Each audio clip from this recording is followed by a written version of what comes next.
Top 5 na mga uri ng kakampi sa ML. Nako. Number 1, Jungle is Life. Siya yung kahit wala pang nagpa-retry, pipilitin mag-jungle. Tapos kapag na late game, laging sinisisi yung team kasi di kasi ako naka-farm eh.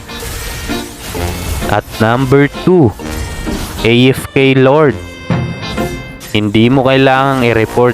Kusa na siyang nawawala sa gitna ng laban. Either natulog, kumain, o sumama sa kapitbahay. Hey! Number 3, Chat Warrior. Hindi naglalaro, puro chat na lang. Imbis mag-skill, mas mabilis pa yung daliri niya pagta-type ng noob. At number 4, laging nakaskin.